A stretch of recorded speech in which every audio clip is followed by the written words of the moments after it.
রয়েছে আমি আসানসোলের দামোদর নদে। এই দামোদর নদ থেকে দেখা যাচ্ছে শয়ে শয়ে সাইকেলে করে বালি নিয়ে যাচ্ছে, সেটা আবার অবৈধভাবে। গতকালে দেখা গিয়েছে কুলটি এলাকায় কিছু মানুষ তাদের বক্তব্য যে আমাদেরকে বালি চালাতে দিতে হবে, প্রশাসনকে, পুলিশ প্রশাসনকে নিয়ে এই নিয়ে খুব তারা বিক্ষোভ করেছেন, কিন্তু নেই কোনো কর্মসংস্থান বলে তারা এই বালির পথকে বেছে নেয়, এমনই তারা দাবি করছেন। কাজ বন্ধ হয়ে গেছে, এইটাতে ব্যবস্থা করছি আমরা। এইটা মানে কি? এই বালি বেচছি। আচ্ছা, এই বালিটা কি করো? বেচে দিই। সাইকেলে করে নিয়ে যাও? হ্যাঁ, নিয়ে এ কষ্টভাবে। কত দূর থেকে আসো?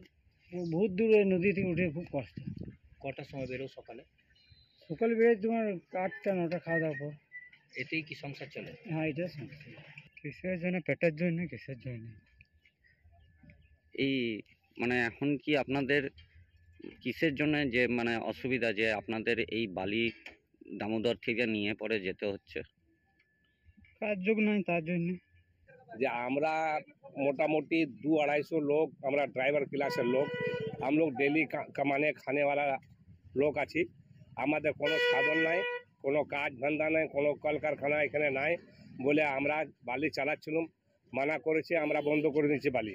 আমার বলবার উদ্দেশ্য আছে যে আমরা কর্জাপাতি করে 50,000 1 লাখ টাকা পর্যন্ত আমরা করতে পারি, এইটো চালান আমাদের দিয়া যাক।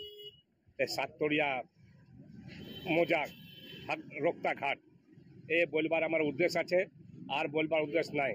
আর কোনো না আপনারা চালান দিবেন তো বালি কোনো মধ্যে আমরা চালাবই। যে গুলি খাইতে হবে তো আমি গুলি খাই মরে যাবো। আমার নাম আছে আজিজ খান। যে আমাদের নেই কোনো কর্মসংস্থান, তাই এই অবৈধ বালি চালকের পথ বেছে নেয়। আসানসোল থেকে উৎপল পাথর, আমার শহর, কলকাতা টিভি।